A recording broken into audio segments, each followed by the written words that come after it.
I've changed for the better this time. I thought I would never be fine. Hello po mga kabahan, mga kalingap, back to base, Analisa Reality Vlog po. Welcome muli sa aking YouTube channel. So, uploading na ho yung isa kong recording kanina, yung pag-congratulate ko kay Kalingap Rab.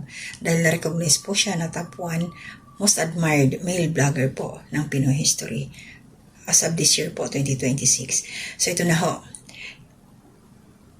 Sa biyaheng Tagaytay, yung i-highlight ko lang po dito, yung na-interview si Krista ni Ma'am Bernadette Sembrano.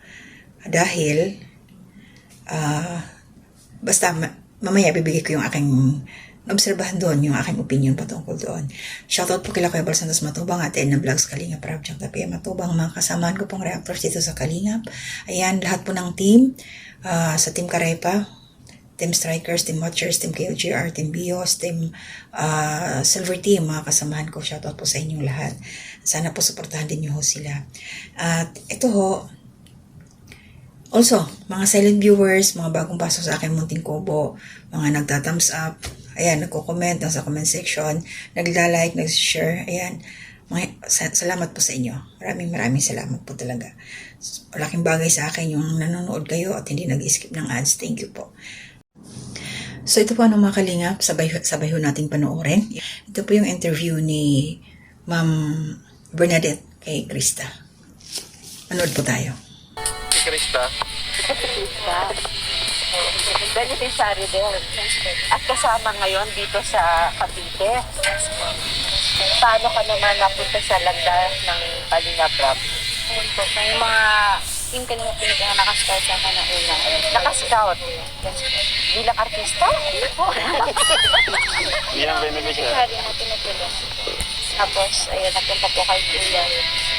Tapos, nalala po sa kanya ng baboy. Ayun, natin sila.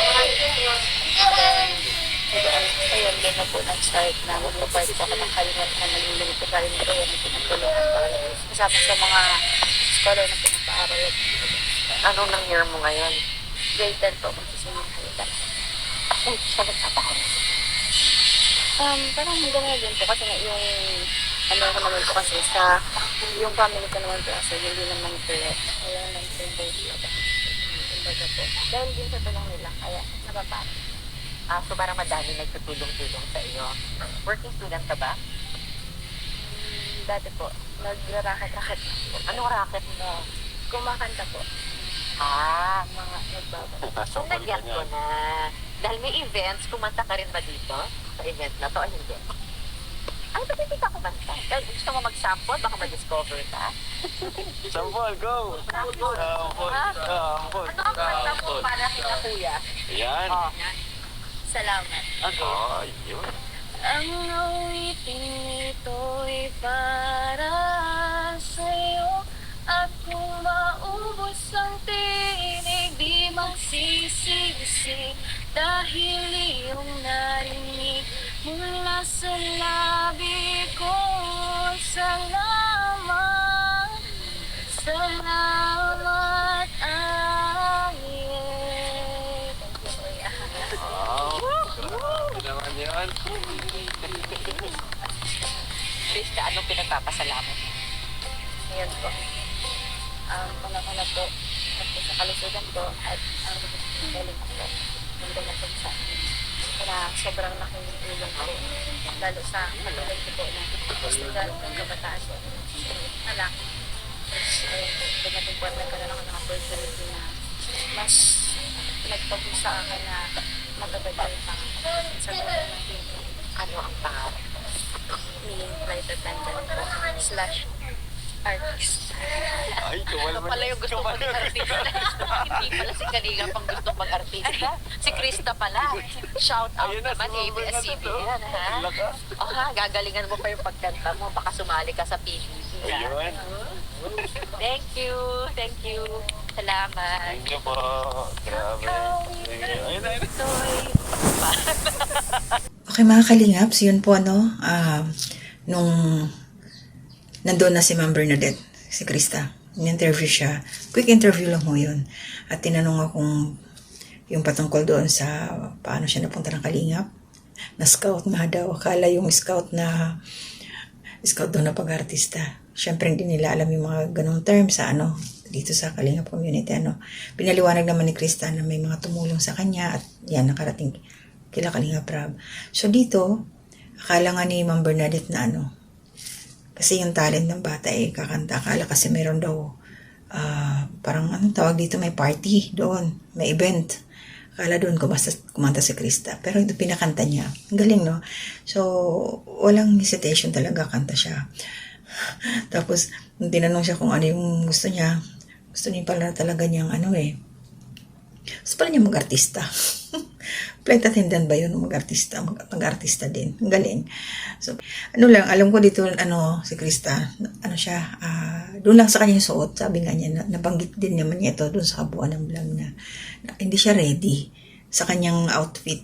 Nakapajama siya Pero at least carry niya, no? Hindi pa nga niya sinabi na yung mga racket na ginagawa niya. Di ba, nagsasali-sali yan sa pageant, si Krista. Isa yun sa kanyang racket para makatulong sa kanyang magulang. Napakasimpleng bata na ito. Nagtulong mag-alaga ng baboy. Ganon, di ba? So, malayo mararating ng batang to. Basta, gabayan lang siya. So, yun lang sa akin. Happy lang ako para sa batang to. Na, alam niyo yung pag-interview sa kanya, pwedeng it's an open door para doon sa, malay natin, di ba? Sinoutout na ni Ma'am Bernadette dito, ABS-CBN, baka naman, di ba? Maging talent siya ng ABS-CBN. No, hindi posible yun, no? Basta mayroon lang talagang mag-guide. Andiyan naman si Kalingap Rab, siyempre. So, yun lang for Krista. Tuloy-tuloy lang, Neng. Huwag mo intindihin yung mga bashing. Hayaan mo. Ang importante, yan, nag-aaral ka. Andiyan ang Kalingap. Sila Kalingap Rab na tumutulong, sumusuporta sa'yo. Mga sponsors mo, thank you. Dahil blessed ka din, dahil marami nagmamahal sa'yo. Mga viewers din, sa mga upload para sa'yo, mga nanonood, mga nagmamarathon, shoutout sa inyong lahat, ng mga nagmamahal kay Krista. Salamat sa inyo. Yan, kasi siyempre, nakitaan nila ng potensyal yung bata Kabaitan, kababaan ng loob. Maliban sa skilled na, talented pa. Nasa kanya na lahat Sana hindi magbago yung batang to. Magbago man siya in good way. Tuloy-tuloy lang para sa kanyang pamilya, sa kanyang mga kapatid, makatulong din siya. So, makikita ko maraming opportunities ang batang to. Basta nandun lang yung suporta sa kanya. Siyempre, alam naman natin na kahit may gusto kang marating, pag walang suporta, financial, importante yan talaga. Kahit nakasuporta pa yung mga magulang, in moral support, sa bawat lakad, kailangan may pera. Kaya, salamat sa mga sponsors. Salamat sa inyong mga viewers dahil nga, naipoprovide din siyempre ni Kalingap Rab, bawat lakad nila, gastos din yan, diba? Hindi naman lahat may sponsor. Kaya thankful. Thank you sa inyong lahat talaga, mga viewers, dahil isa kayo sa nagbibigay ng buhay sa mga ina-upload, sa mga vlog, katulad namin na nagre-reaction, nandyan kayo. Kaya nagpapasalamat din ako sa inyo ng madaming. Always thankful po talaga ako. So, alam ko may issue ngayon ang Mikoy. Re-reactionan ko yun. Patungkol doon sa mga friendship, sa mga rules. So, dito lang, yung kaganapan nila sa Tagaytay, masaya. Doon si Arjon, isinama ni Kalingap Rab, para makabawi kasi hindi siya kasama sa Hong Kong. Pag-alis nila Kalingap Rab, itong May Grace. So, ang dami. Ang saya lang. Sino ba yun nandun? Si Kalingap Tata. Ayun, si Kalingap Tata. Dahil yun ang isa sa naging daan din para makarating si Krista kay Kalingap Rab. Si Madam Ligaya. Yan. Na-scouter yata ni Krista yun. Kung tama ba ako. So, andun sila. Masaya. Malaki yung team. At parang may nag-sponsor sa kanila para doon sa kanilang siguro yung tutuluyan, kain. So, thank you talaga. Pero yung Tagaytay, parang nasa Bagyo nga.